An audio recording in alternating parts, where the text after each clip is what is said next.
when I was at school, never knew what I wanted to do as a career. So I decided to go and study business, did a business degree. Still from there didn't really know what career path to take. I should have probably done business consulting or something like that, but just never really felt right for me. So I decided to go backpacking for about a year.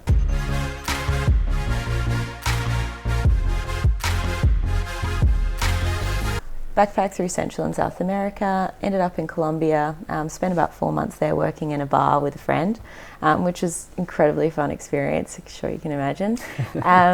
And after about 4 months decided to sort of grow up, come back to Australia, get a job, all that sort of stuff. I ended up in an admin sort of role, just temporary, getting some cash together, and I really was I was absolutely miserable. So I was still in contact with the people who owned the hotel back in Colombia, and they said, look, just come back and we'll start a tour company together.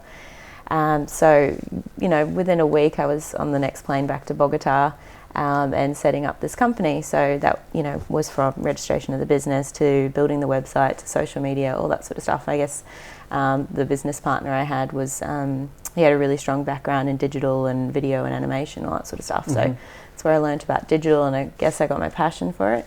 After about 2 years of that experience, it was full on, really challenging cultural experiences. Decided to come back to Australia and just couldn't get a job, I guess, when I returned, because, everybody has their assumptions around what happens in Colombia. So when I sort of landed in digital recruitment, I guess, and it was a hard year, full-on year where I guess it was like a baptism of fire. And going out speaking to clients and candidates, the candidates that I would speak to, the girls that I would speak to, I mean, they weren't looking at digital careers, they were looking at more like account management careers, and their confidence levels just weren't the same as what I saw in guys around job hunting and their, I guess, ambitions and what they wanted to do. Simultaneously, I was going out speaking to clients. One of the clients I spoke to was a senior exec from Deloitte, and she, I thought it was just going to be like a client meeting. All right, maybe I have these jobs, maybe I don't.